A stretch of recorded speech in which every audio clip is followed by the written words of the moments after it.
नमस्कार, बहुत स्वागत है आपका। वक्त हो चुका है मसला का और मैं हूं आपके साथ शाहनवाज मिर्जा। आज बात करेंगे कांग्रेस अध्यक्ष पद के चुनाव को लेकर। उम्मीदवारों की अब तस्वीर साफ हो चुकी है और शशि थरूर, मल्लिकार्जुन खड़गे और के.एन. त्रिपाठी के बीच त्रिकोणीय मुकाबला होने वाला है। चुनाव में खड़गे सबसे ज्यादा मजबूत उम्मीदवार कांग्रेस पार्टी के माने जा रहे हैं और G23 समूह के नेता सहित 30 कांग्रेस नेताओं ने उनका समर्थन किया। किस तरह से नामांकन हुआ और कौन कौन किसके साथ खड़ा नजर आया, इस खास रिपोर्ट से समझिए और उसके बाद विस्तार पूर्वक चर्चा की जाएगी।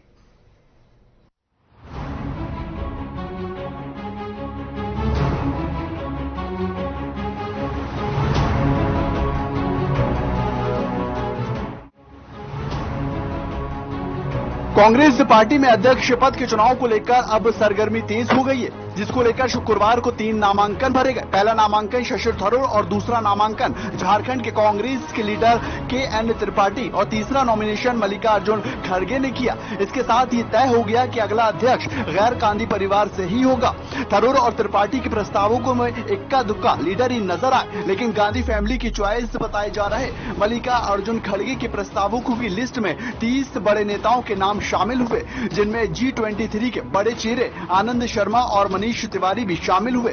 खड़गे के साथ नेताओं का हुजूम की तस्वीर ये साफ कर रही थी कि नॉमिनेशन ही आखिर नतीजा होगा। हाईकमान और टॉप लीडरशिप के सपोर्ट से खड़गे का अध्यक्ष बनना तय माना जा रहा है। अगर ऐसा होता है तो खड़गे बाबू जगजीवन राम के बाद दूसरे दलित अध्यक्ष बनेंगे। जगजीवन राम 1970 से 71 के बीच कांग्रेस के अध्यक्ष पद पर नियुक्त रहे, तो वहीं पर राज्यसभा सांसद दीपेंद्र हुड्डा भी मल्लिकार्जुन खड़गे के प्रस्तावक बने। उन्होंने कहा कि अगर मल्लिकार्जुन खड़गे अध्यक्ष बनते हैं तो ये पार्टी के लिए काफी अच्छा होगा। उन्होंने लगातार अलग अलग चयनित सदनों में के माध्यम से देश के लोगों की आवाज उठाने का काम किया। कर्नाटक विधानसभा में बहुत लंबे समय तक वो रहे। लोकसभा में जब वो लोकसभा में हमारे पार्टी के दल के नेता थे तो उनके साथ मुझे काम करने का अवसर मिला। मैं उस समय विप था कांग्रेस पार्टी का, वो लीडर थे। अब राज्यसभा में उनके साथ मुझे काम करने का अवसर मिला। जो आदमी किसी का नाम का प्रस्तावना करता है तो वो प्रयास करता है उसको जिताने की। तो अब चुनाव है और मेरे पूरा वो है मल्लिकार्जुन, क्योंकि मल्लिकार्जुन जी एक बहुत तजुर्बेकार और वरिष्ठ कांग्रेस नेता हैं। कई दफा विधायक रहे हैं, कर्नाटक प्रदेश के अध्यक्ष रहे हैं, लोकसभा में रहे हैं, राज्यसभा में रहे हैं। इनके बनने से कांग्रेस मजबूत होगी। आपको बताते हैं कि मल्लिकार्जुन खड़गे और शशि थरूर के प्रस्तावक आखिर कौन कौन रहे। मल्लिकार्जुन खड़गे के साथ 30 प्रस्तावक थे, तो वहीं पर शशि थरूर के 9 प्रस्तावक बने। मल्लिकार्जुन खड़गे के साथ प्रस्तावकों के रूप में के एंटनी, अशोक गहलोत, अंबिका सोनी, मुकुल वासनिक, आनंद शर्मा, अभिषेक मनु सिंघवी, अजय माकन, भूपेंद्र हुड्डा, दिग्विजय सिंह, तारिक अनवर, सलमान खुर्शीद, अखिलेश प्रताप सिंह, दीपेंद्र हुड्डा, नारायण स्वामी और प्रमोद तिवारी के साथ साथ PL पुनिया, अविनाश पांडे, राजीव शुक्ला, नासिर हुसैन, मनीष तिवारी, रघुवीर सिंह मीणा, धीरज प्रसाद साहू, ताराचंद्र और पृथ्वीराज चौहान के साथ कमलेश्वर पटेल, मूलचंद्र मीणा, डॉक्टर गुंजन, संजय कपूर और विनीत पुनिया मल्लिकार्जुन खड़गे के प्रस्तावक बने। तो वहीं पर शशि थरूर प्रस्तावक के रूप में कार्तिक चिदंबरम, सलमान सूद, प्रवीण डाबर, संदीप दीक्षित, मोहम्मद जावेद, सैफुद्दीन सोल, GK झिमोमी और लोबितो झिमोमी शशि थरूर के प्रस्तावक बने हैं।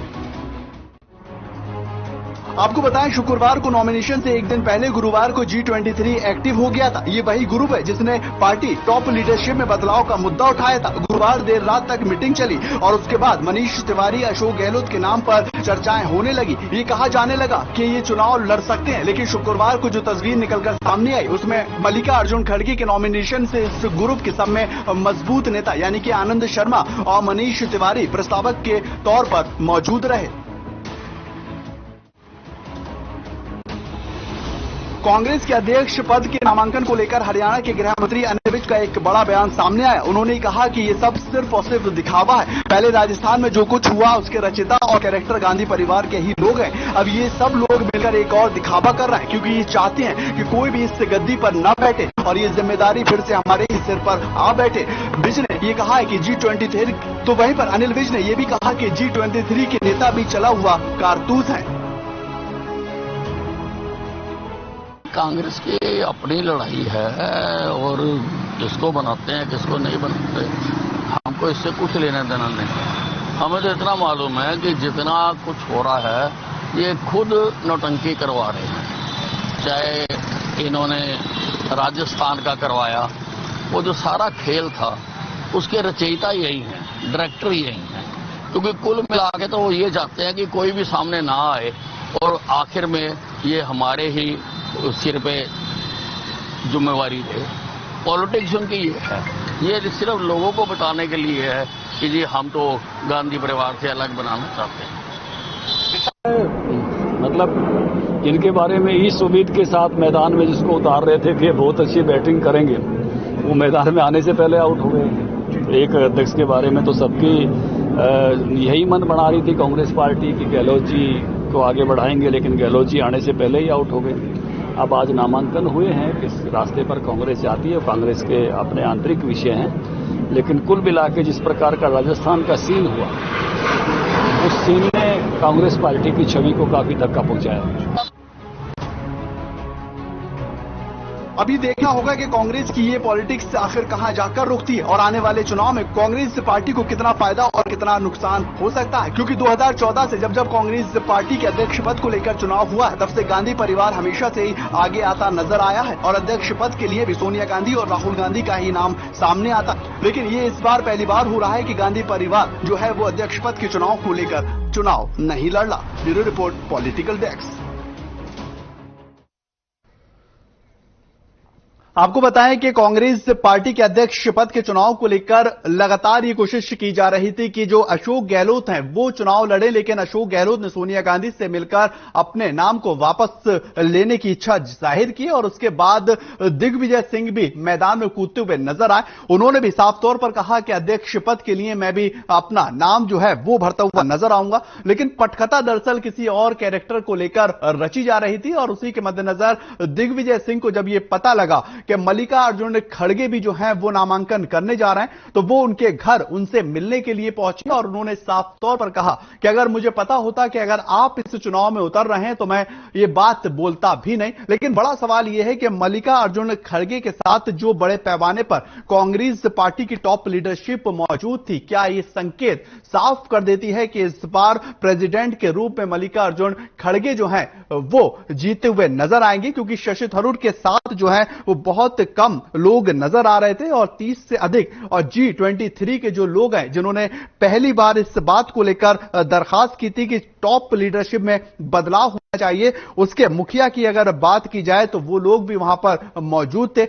मनीष तिवारी के साथ साथ वहां पर आनंद शर्मा भी मल्लिकार्जुन खड़गे के प्रस्तावक बनते हुए नजर आए हैं। अब ये देखना होगा आखिर कांग्रेस पार्टी का जो अध्यक्ष बनते हैं, क्या मल्लिकार्जुन खड़गे इस बार कांग्रेस पार्टी की कमान संभालते हुए नजर आएंगे, क्योंकि 2014 से अगर जिक्र किया जाए बीते 8 सालों का, सोनिया गांधी और राहुल गांधी के इत्र कांग्रेस पार्टी कभी भी ये नहीं सोच पा रही कि आखिर राष्ट्रीय अध्यक्ष किसको बनाया जाए। लेकिन अब ये वक्त आया है जब राहुल गांधी ने स्वयं मना किया कि मैं अध्यक्ष पद की रेस से बाहर हूं और तभी से यह आकलन किया जा रहा था कि आखिर अब कांग्रेस पार्टी की कमान गैर परिवार यानी कि गांधी परिवार के इत्र जो है वो होती हुई नजर आएगी। ये एक बड़ा सवाल है कि मल्लिकार्जुन खड़गे जो हैं क्या कांग्रेस पार्टी को लेकर जान फूंकते हुए नजर आएंगे। चर्चा शुरू करते हैं। हमारे साथ सत्यव्रत शास्त्री जी, प्रवक्ता भारतीय जनता पार्टी के, बजरंग दास गर्ग साहब, प्रवक्ता कांग्रेस, ओंकार जी, प्रवक्ता इनेलो, और योगेश कौशिक जी, राजनीतिक विश्लेषक हैं। आप चारों का सर बहुत बहुत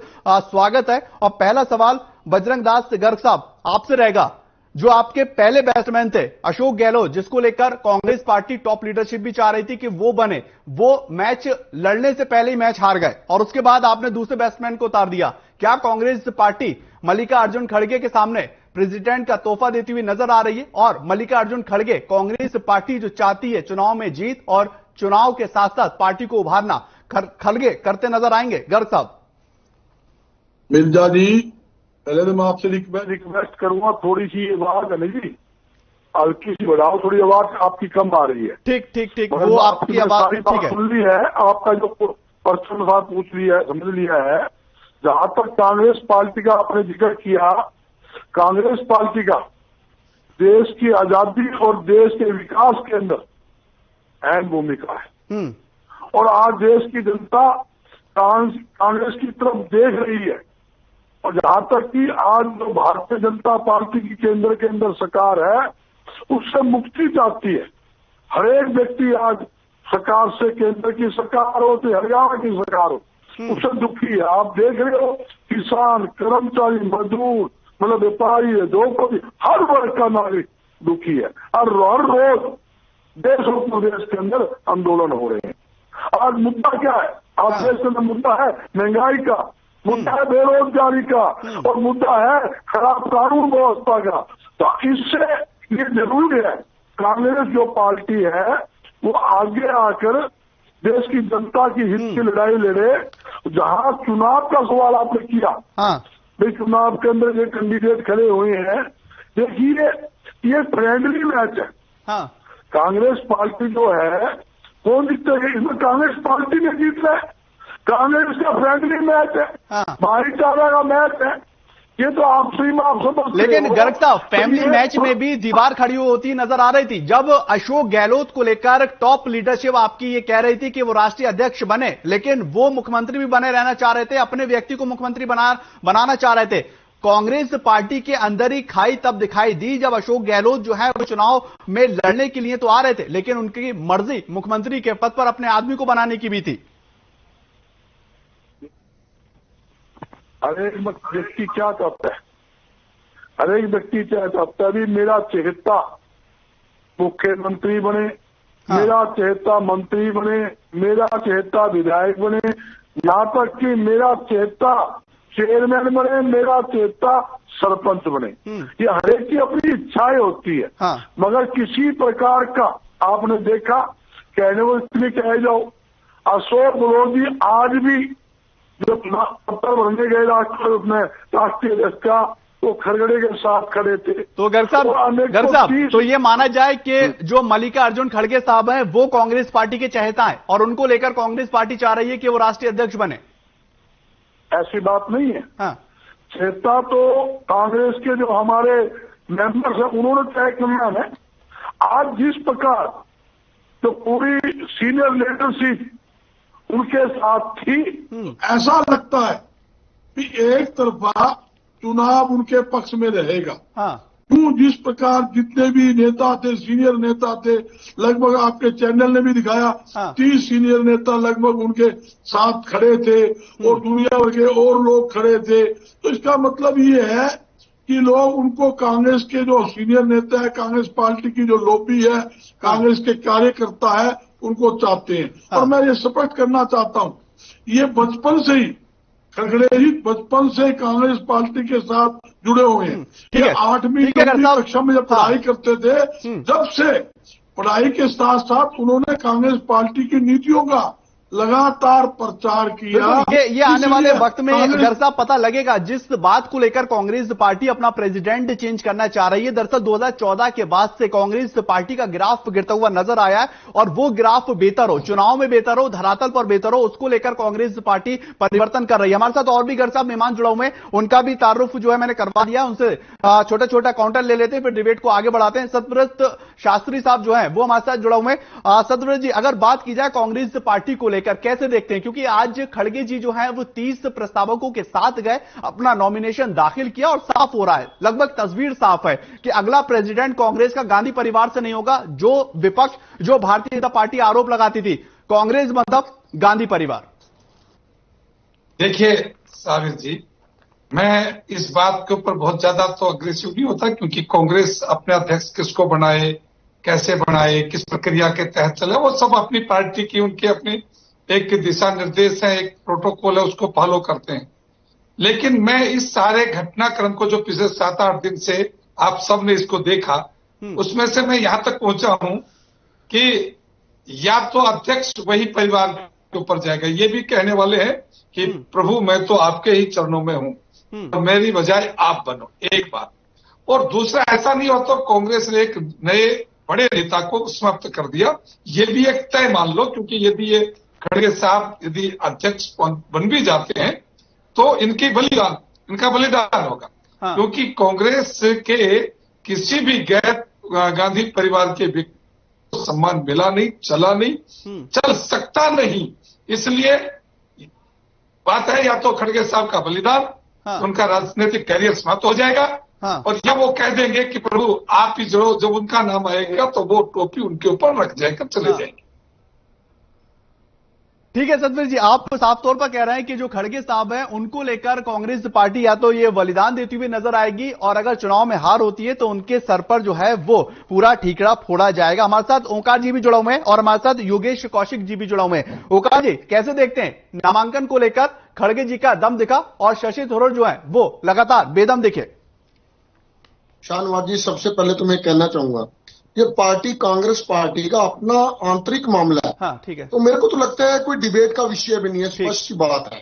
कांग्रेस अपना अध्यक्ष, लेकिन डिबेट का विषय ओंकार जी इसलिए हो जाता है क्योंकि विपक्ष हमेशा ये आरोप लगाता है गांधी परिवार कांग्रेस पार्टी गांधी परिवार। आज गांधी परिवार या राहुल गांधी, सोनिया गांधी ने एक अपॉर्चुनिटी दी कि भाई अध्यक्ष पद के लिए अलग अलग नॉमिनेशन आए, उसको लेकर पूरे देश के अंदर चर्चा हुई और खड़गे साहब का दम दिखता हुआ नजर आया। देखिए शाहनवाज जी, चाहे विपक्ष कोई आरोप लगाए या ना लगाए, गांधी परिवार का कांग्रेस में मुख्य स्थान था, है और रहेगा। और जहां तक अध्यक्ष पद का मामला, ये गांधी परिवार जिसको चाहेगा वो बन जाएगा। इसमें शास्त्री जी को क्या लेना और खट्टर साहब को क्या लेना, अनिल विज को क्या लेना और दूसरे मंत्री को क्या लेना। और अनिल विज जी जैसे बोल रहे थे, वो बोल रहे थे चले हुए कारतूस हैं, उनको एक बात ध्यान में रखनी चाहिए, 2 साल के बाद वो भी चले हुए कारतूस में ही चले जाएंगे, तो ज्यादा दिन दूर नहीं है। और दूसरा, राजनीति में कब कौन सा कारतूस चल जाए और कब कौन सा कारतूस चला हुआ हो जाए, ये जनता डिसाइड करती है, ये अनिल विज डिसाइड नहीं करेगा। ये तो सिर्फ एक बयान मंत्री और ट्विटर मंत्री है जो हरियाणा का सबसे ड्रामेबाज मंत्री है। ये भी मैं कहना चाहूंगा, कांग्रेस का अध्यक्ष है, कांग्रेस ने चुनना है, इसमें हमें क्या दिक्कत है। हाँ, हमारे दिल की इच्छा है कि एक मजबूत विपक्ष हो, ताकि ये जो बीजेपी, तो ओंकार जी आपको लग रहा है खड़गे साहब के आने से एक मजबूत विपक्ष जो है वो मिल जाएगा? देखिए, मेरे लगने या लगने से कुछ नहीं होगा। जो कांग्रेसमैन चाहेंगे, जो गांधी परिवार चाहेंगे, वो अगर अध्यक्ष बनेगा और बाहर का बंदा अध्यक्ष बनेगा, पूरी जिम्मेवारी से काम भी करेगा, लगन से काम करेगा। और एक बार फिर से कांग्रेस में ताकत तो आएगी, ये आपको भी मानना पड़ेगा। ताकत कांग्रेस में आज भी है, लेकिन ये बीजेपी की जो शातिराना चालें हैं, उससे कांग्रेस को कहीं ना कहीं बैकफुट पे आना पड़ जाता है। लेकिन मैं कहना चाहता हूँ, आज मुद्दा होना चाहिए महंगाई का, बेरोजगारी का, पढ़ाई का, दवाई का, भ्रष्टाचार का। हरियाणा के अंदर महंगाई कहां पहुंच गई? नहीं ओंकार जी, यही तो एक महत्वपूर्ण सवाल है। अगर हरियाणा की बात की जाए, देश की बात की जाए, महंगाई, बेरोजगारी, तमाम चीजों की बात हो, लेकिन जो एक प्रेसिडेंट करने वाला व्यक्ति होना चाहिए, जो एक पार्टी को रिप्रेजेंट करे, वो चेहरा दरअसल आप लोगों के बीच में नहीं आ रहा। एक बड़े परिप्रेक्ष्य में अगर देखा जाए तो वो बातें रखते हुआ नजर आए। 8 साल से आप विपक्ष की भूमिका निभाते हुए नजर आ रहे हैं और बीते 8 साल से हर एक पार्टी जो है बैकफुट पर नजर आ रही है। ये कहीं ना कहीं खामी तो है ना, उस खामी को क्या मल्लिकार्जुन खड़गे जी भरते हुए नजर आएंगे? देखिए शहनवाज जी, ये तो वक्त के गर्भ में छुपा हुआ है। अब हमारी इनेलो पार्टी में कौन हमारा प्रधान बनेगा, कौन उप प्रधान बनेगा, ये तो हम ही डिसाइड करेंगे ना। ऐसी कांग्रेसमैन डिसाइड करेंगे, या मेरे भाई शास्त्री जी बता दें, और मैं बजरंग दास गर्ग जी को कहता हूं भी सिफारिश कर देना गांधी परिवार से जो है कि उसे बनवा दें। चलिए ठीक है ओंकार जी, आपके पास भी आऊंगा। हमारे साथ योगेश कौशिक जी भी जुड़ा हुए हैं, राजनीतिक विश्लेषक हैं और बखूबी सन 70 से लेकर अब तक की सियासत को बखूबी जानते हैं। कौशिक जी कैसे देख रहे हैं, क्योंकि 1970 और 71 में भी एक कांग्रेस पार्टी के दलित चेहरे को लेकर प्रेसिडेंट बनाया था, तब से लेकर अब खड़गे जी का नाम आना, क्या कांग्रेस पार्टी एक बार फिर से धरातल पर मजबूत होती हुई नजर आएगी? बीते 7-8 साल में जो कांग्रेस पार्टी ने खोया है, क्या वो कांग्रेस पार्टी वापस लेती हुई नजर आएगी? कौशिक साहब, इसे यहां से ना शुरू करके मैं 2-3 चीजें और अपने इसके साथ जोड़ना चाहूंगा। ठीक है। वो चीजें क्या हैं कि नेशनल पार्टी जिन्हें हम मानते हैं, उनमें से बीजेपी आज के दिन दुनिया की अपने आप को सबसे बड़ी और मजबूत पार्टी कहती है, वो है भी आज के दिन, इसमें कोई दो राय नहीं है। और कांग्रेस है या अपने कम्युनिस्ट जो हैं, ये है नेशनल पार्टीज में ये लोग आते हैं, और लोग चाहे नेशनल नाम रख लें लेकिन वो नेशनल पार्टीज में नहीं आते हैं। अब मैं बात ये करना चाहूंगा कि ये एक्चुअली ये घटनाक्रम क्यों हुआ या क्यों होना चाहिए था, और जो ये बातें हो रही हैं कि जी ये तो चमचे रहेंगे या कड़छे रहेंगे, ये इनका मैं एक्चुअली एनालाइज करना चाहता हूँ। वो क्या है कि बीजेपी के पास जो जब भी कभी मुद्दा उठाती थी तो 2-3 मुद्दे उठाती थी। पहला मुद्दा वो यही उठाती थी कि कांग्रेस परिवार, जो गांधी परिवार है, इससे बाहर अध्यक्ष पद या इससे बाहर ये कोई क्यों नहीं जा रही है।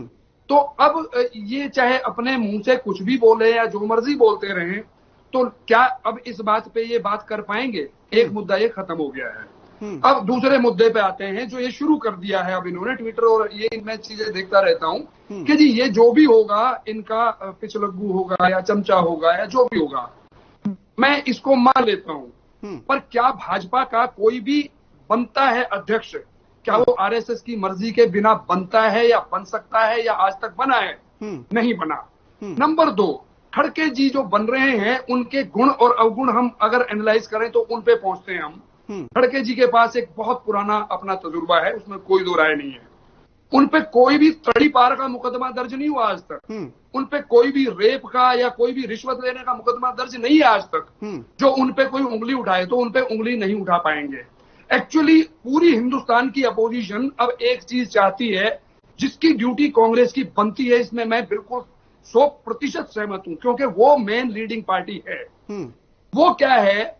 वो ये है कि कांग्रेस के ऊपर बिना बात उंगली उठाए या कांग्रेस कोई ऐसा उनको मुद्दा ना दे कि जैसे परिवारवाद की बात हम कर लेते हैं। लेकिन योगेश जी, जो तमाम मुद्दे आप गिनवा रहे हैं वो दरअसल ठीक है, लेकिन बड़ी बात यह है कि कांग्रेस पार्टी खुद, क्या कांग्रेस पार्टी के अंदर इतनी मजबूत है?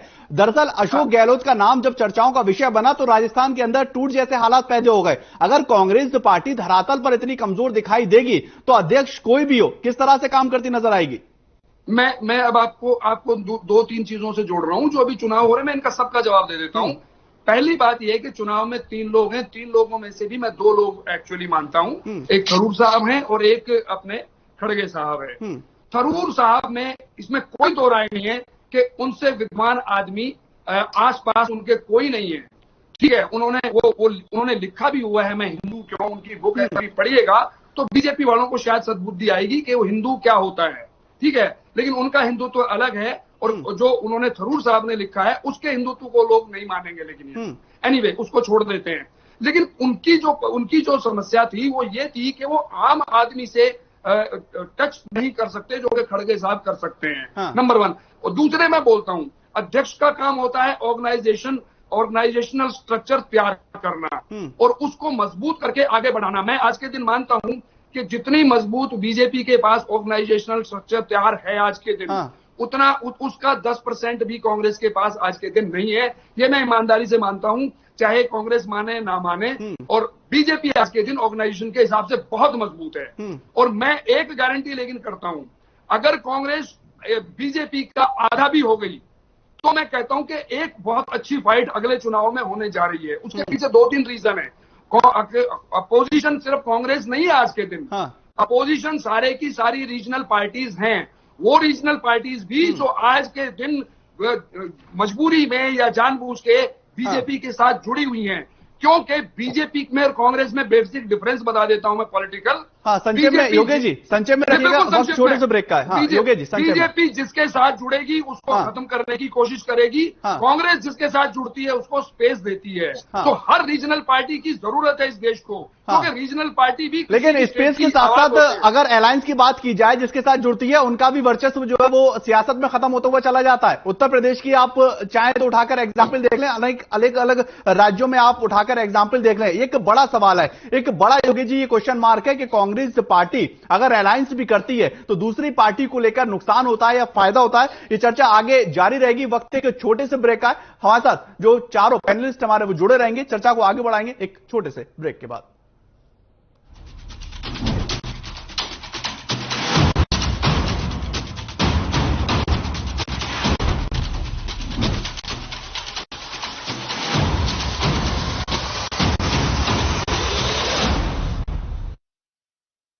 मेरे जैसा कोई दूसरा बुलापन जिसकी हर बात में धुल जाए, जिंदगी में रंग भर दे। मेरी जैसी मेरी अपनी पता का चाय, गजब का स्वाद। देखें कौन नया खिलाड़ी आया। प्यार से समझाएंगे। ये तो अपनी जुबान है। जुबान एक हो तो दिल भी एक होने चाहिए। विमल बोलो जुबान केसरी। पंजाब है जसप्रीत का ठिकाना, मुंबई है आदर्श का आशियाना, केरल का गोविंद निवासी, कोलकाता में जन्मे है काशी। हर हिंदुस्तानी की शान, ARB बियरिंग जोड़े सारा हिंदुस्तान। सब कुछ आजमाया और तब मैंने माना कि सिर्फ सच्ची सहेली ही है महिलाओं के उन मुश्किल दिनों की हर समस्या, जैसे कठिन दर्द, अनियमितता, खून की कमी, थकान व कमजोरी जैसी सभी प्रॉब्लम्स के लिए नंबर 1 औषधि एवं टॉनिक। अरे रंगों का उमंगों का, अरे रंगों का उमंगों का जज्बा का रुकता है, मन साफ है तेरा अंदर तो बाहर दिखता है। हर रिश्ते का एहसास रखते हैं, हर घर में अपनी पहचान खास रखते हैं। हम निर्मा एडवांस हैं, मन की तरह कपड़े भी साफ रखते हैं। निर्मा एडवांस। मेरे जैसा कोई दूसरा? बुलापन जिसकी हर बात में घुल जाए, जिंदगी में रंग भर दे। मेरी जैसी मेरी अपनी पताका। पताका चाय, गजब का स्वाद। देखें कौन नया खिलाड़ी आया है, समझा देते हैं, प्यार से समझाएंगे। ये तो अपनी जुबान है। जुबान एक हो तो दिल भी एक होने चाहिए। विमल बोलो जुबान Kesari. Hey mom, hey, look, I can download a song really fast. I can make dosas faster. Must be joking. Bus, 3 easy steps. Mix with water, spread batter, fry. गाना डाउनलोड हुआ? नहीं, पर तब तक मैं इडली बनाती हूँ। हमने बनाया किड्स से। पंजाब है जसप्रीत का ठिकाना, मुंबई है आदर्श का आशियाना।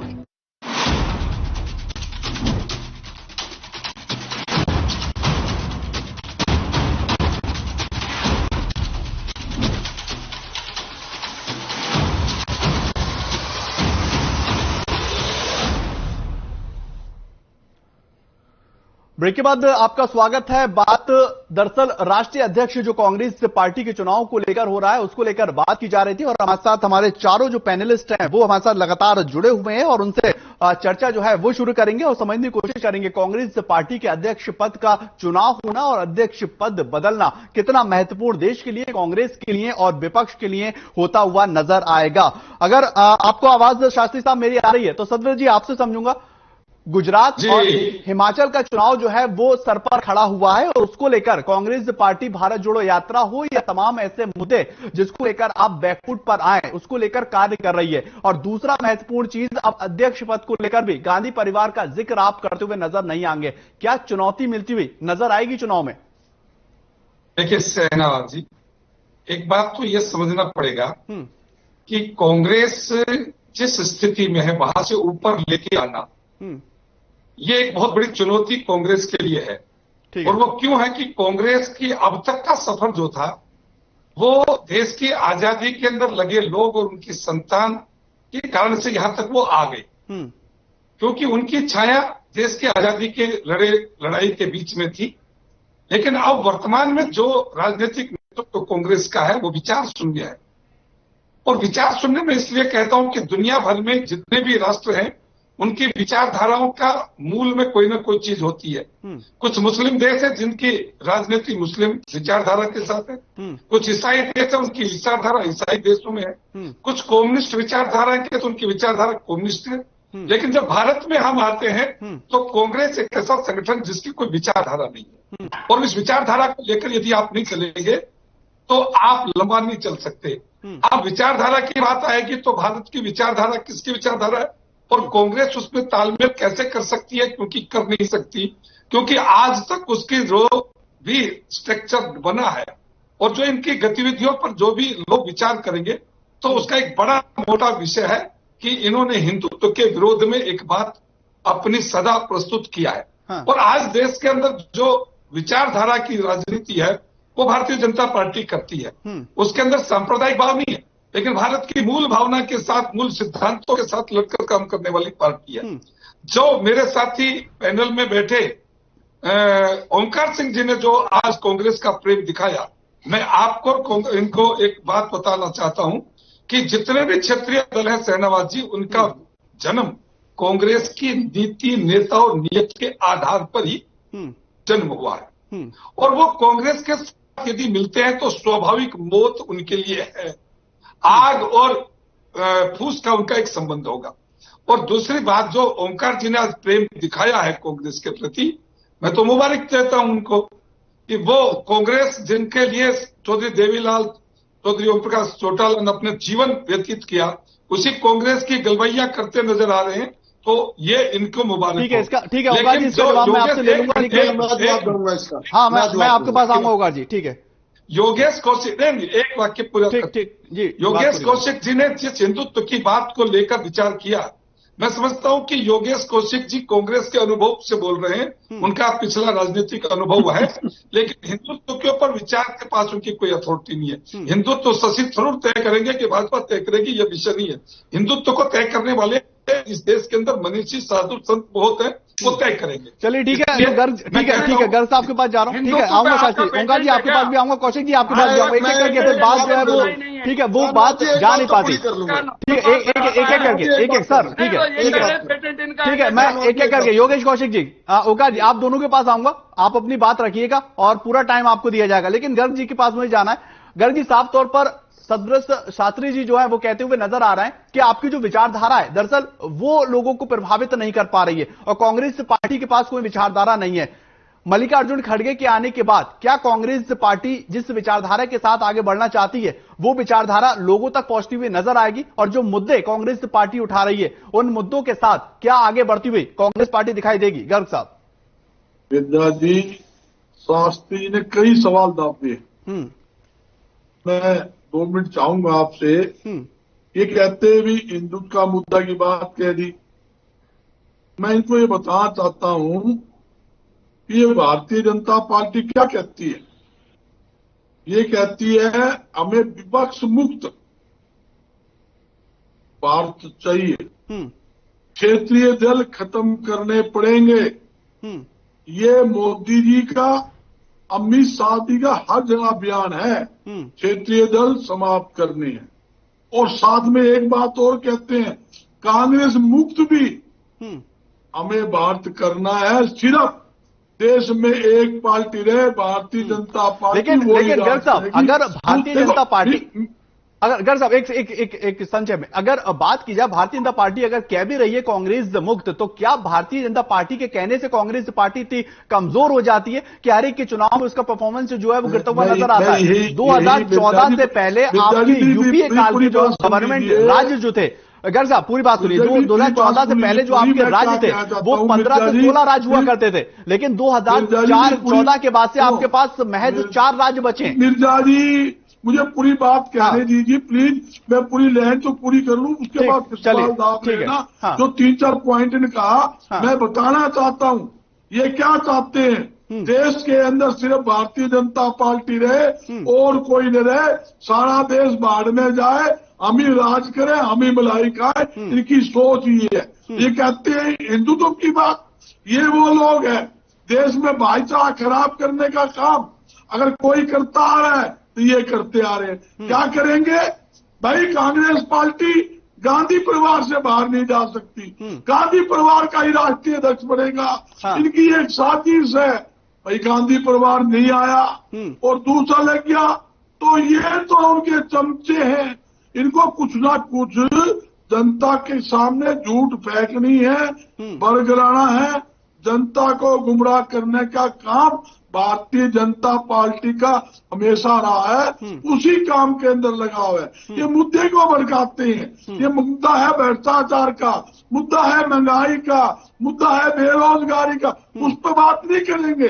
ये बात करेंगे नहीं, मतलब हिंदुस्तान पाकिस्तान, मंदिर मस्जिद, बात क्या करेंगे? ये करेंगे, ठीक, भाईचारा खराब करेंगे। मैं ये पूछना चाहता हूं, देश के अंदर भाईचारा किसने खराब करा? मंदिर मस्जिद का मुद्दा कौन लेकर आया? पाकिस्तान हिंदुस्तान का मुद्दा कौन लेकर आया?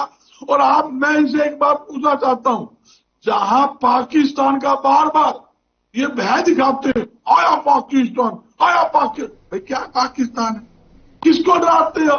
लेकिन गर्ग साहब ठीक है, लेकिन गर्ग साहब ठीक है, गर्ग साहब लेकिन एक बुनियादी ठीक है गर्ग साहब, एक बुनियादी सवाल जो है वो यहां पर ये होता है, अगर भारतीय जनता पार्टी हर एक मुद्दे को डाइवर्ट कर भी रही है तो क्या विपक्ष इतना कमजोर है कि वो मुद्दों को डाइवर्ट होने दे रहा है? ओंकार जी अगर बात की जाए, गर्ग साहब आपको बताऊंगा, ठीक है गर्ग साहब आपको बताऊंगा, ठीक ठीक ठीक है। 2004 से लेके 2014 तक कांग्रेस पार्टी ने सभी दलों को साथ लेकर 10 साल पार्टी का सरकार चलाई। नहीं तो कांग्रेस पार्टी ने तो नहीं गर्ग साहब, कांग्रेस पार्टी ने तो 55-56 साल रूल करा है, 10 साल थोड़ी ना रूल करा है। कांग्रेस पार्टी ने तो 55-56 साल रूल करा। मैं ओंकार जी के पास जा रहा हूं। ओंकार जी अगर बात की जाए, ठीक है गर्ग साहब, ठीक है सर, ठीक है गर्ग साहब, ठीक है। कांग्रेस पार्टी सभी दलों के साथ लेकर सब मिलकर भारतीय जनता पार्टी का सफाया करने में हम एकजुट होकर काम करेंगे और देश से भारतीय जनता पार्टी से मुक्ति। चलिए ठीक है, ओंकार जी के पास में जाना, ठीक है पूरे देश, ठीक है सर, देश में होगा, इसमें कोई दो ठीक है। ओंकार जी अगर बात की जाए, जो गर्ग साहब भी साफ तौर पर कहते हुए नजर आ रहे हैं, खासकर कांग्रेस पार्टी ये कहती हुई नजर आ रही है कि कांग्रेस पार्टी के बिना जो है वो विपक्ष नहीं हो सकता। जो थर्ड फ्रंट की बात की जा रही है वो कांग्रेस पार्टी के अलावा और इतर आप लोग नहीं देख सकते। क्या धरातल के ऊपर ओंकार जी अगर बात की जाए थर्ड फ्रंट को लेकर, तीसरे मोर्चे को लेकर, जो आईएनएलडी भी खुलकर बोल रही है कि आज इस वक्त इस देश को जरूरत है, कांग्रेस पार्टी के इतर आप सोचते हुए नजर आ रहे हैं? क्योंकि कांग्रेस पार्टी का बीता 8 साल का ट्रैक रिकॉर्ड यह बता रहा है कि जिसके साथ अलायंस किया खुद तो तबाह हुए उस पार्टी का भी ग्राफ गिरा दिया है। ओंकार जी देखिए शाहनवाज जी, मेरे को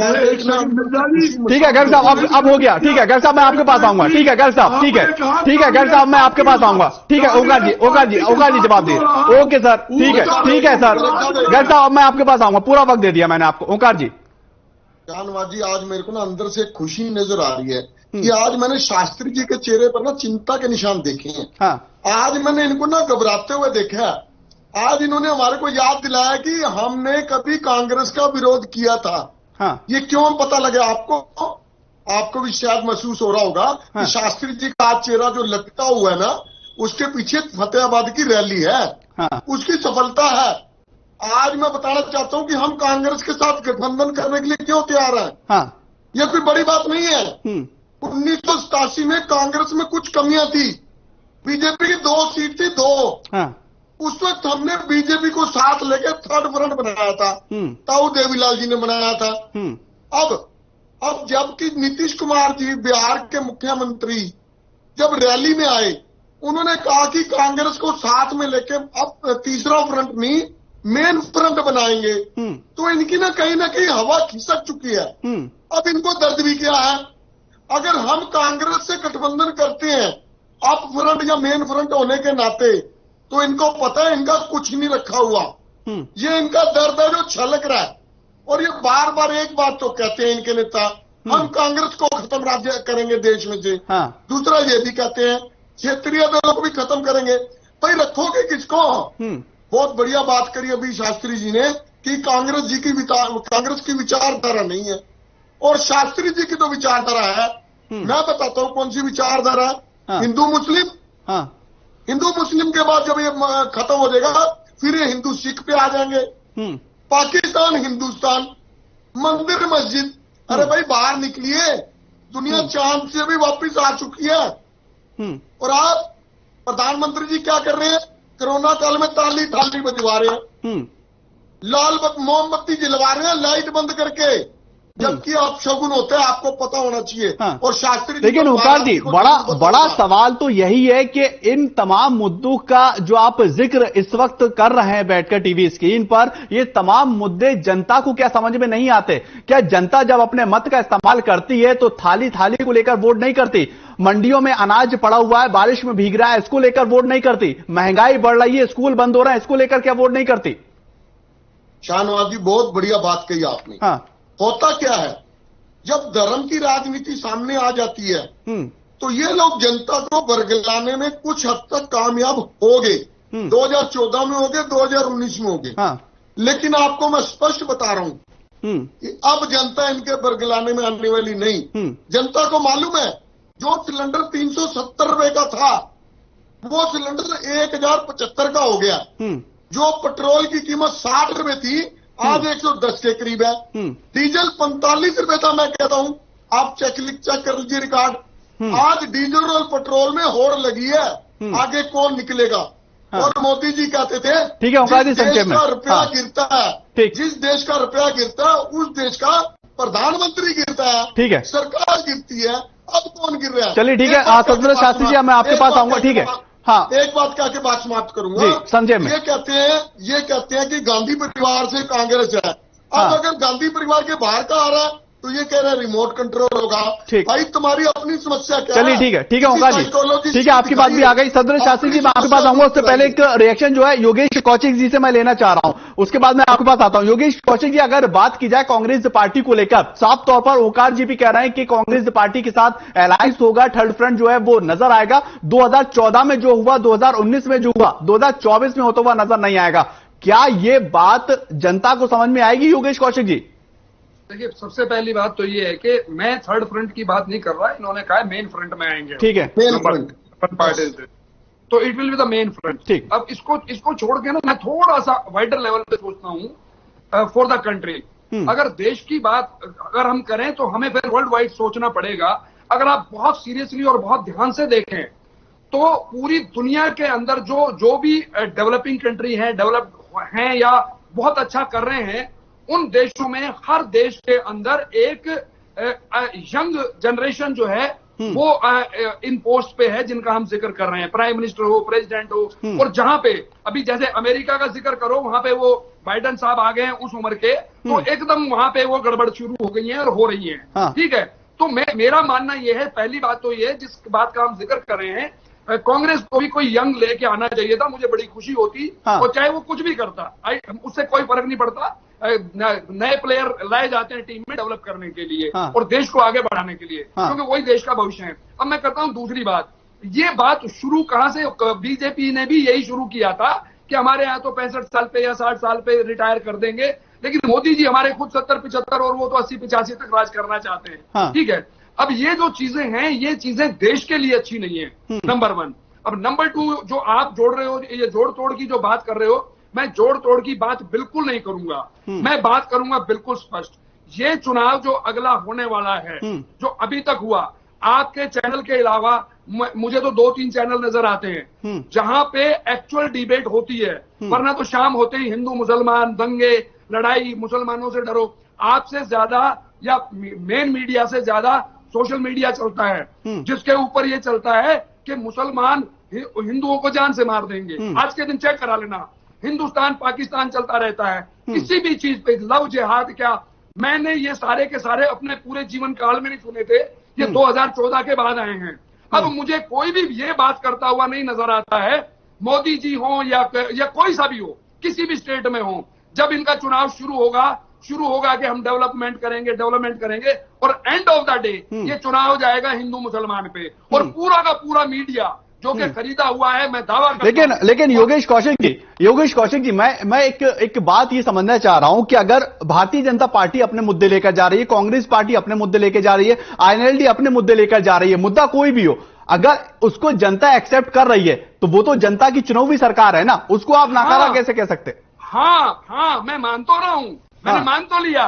लोगों को पहले राम की एक अफीम चटाई हुई थी, राम नाम की, वो अफीम का असर अब खत्म होगा, क्योंकि राम नाम की अफीम के बाद पेट की भूख भी होती है, पेट में आग लगती है, रोटी चाहिए होती है, रोजगार चाहिए होता है, रोजगार नहीं है तो रोटी नहीं है, रोटी नहीं है तो जीवन नहीं है, जीवन नहीं है तो मृत आत्मा, पर आत्मा तो अमर है। उस आत्मा को अमर करने के लिए कुछ ना कुछ, कोई ना कोई एक आदमी आएगा जो दोबारा नए सिरे से देश को ऊपर लेके जाएगा। आपको एक बात और ठीक है योगेश कौशिक जी, आप कह रहे हैं कि वो नेता मल्लिकार्जुन खड़गे होंगे? नहीं, मैं बिल्कुल ये नहीं कह रहा हूं। मल्लिकार्जुन खड़गे कुछ नहीं कर सकते अकेले। और मैं ये भी बात करता हूं कि आज तक भी देश जहां पहुंचा है वो भी किसी अकेले का अगर नाम लेते हैं वो भी नहीं ले जा सकते थे। और मोदी जी ने भी अच्छे कुछ काम किए हैं तो वो भी अकेले नहीं कर पाते अगर कुछ किए हैं तो, है ना। तो ये एक टीम वर्क होता है।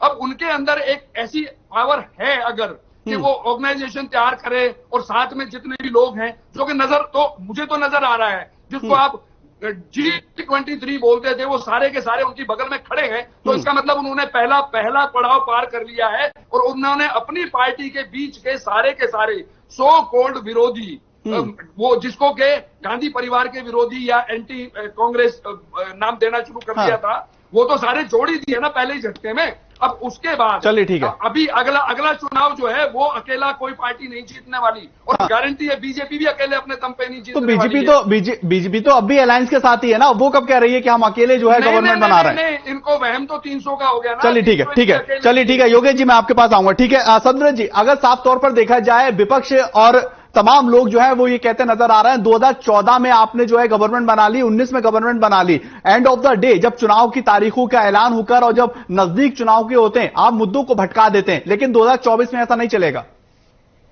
देखिए सहनवाज जी, इस विषय को जैसे मैं बात करूं गर्ग साहब से, तो उन्होंने कहा कि छोटी पार्टियों को नष्ट करने पर है।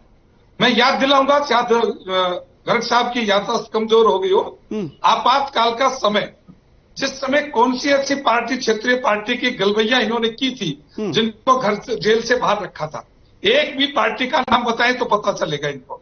कितने लोगों को घूस कर उनका राजनीतिक ह्रास किया था, और बहुत तो लोग परलोक भी चले गए थे। वो याद नहीं होगा, वो याद करवा देंगे हम, कोई बात नहीं। डाइवर्ट नहीं होता मुद्दा पिछला इतिहास लोगों का बताया जाता है जब उनकी जन्म कुंडली खगोली जाती है। दूसरी बात, जब हिंदुत्व की बात करते हैं तो आपको यही वो कांग्रेस पार्टी है ना जिसने राम के अस्तित्व के ऊपर प्रश्न चिन्ह लगाया था, यही वो पार्टी है ना जिसने राम मंदिर के निर्माण के लिए। ठीक है ओका जी, ठीक है मैं नहीं, ठीक है ओका जी आऊंगा आपके पास, बात पूरी कहूँ, बात पूरी कर लेंगे उनको, क्योंकि ठीक है गर्ग साहब आपके पास भी आऊंगा, फिर वक्त खत्म हो जाएगा। ठीक है गर्ग साहब आपके पास भी आऊंगा, ओका जी आपके पास भी आऊंगा, मंदिर मस्जिद आ गई। ठीक है गर्ग साहब आपके पास भी आऊंगा, सदब्रत जी बात पूरी करिए। अब आ गया इनके पास और कोई बात गर्ग साहब आखिर में ये क्या करते हैं? नहीं गर्ग साहब ठीक है, आपकी बात उन्होंने पूरी सुनी। ठीक है गर्ग साहब पहले करते हैं, आपको भी वक्त दिया जाएगा, फिर वक्त खत्म हो जाएगा इसी बहस में। ठीक है गर्ग साहब,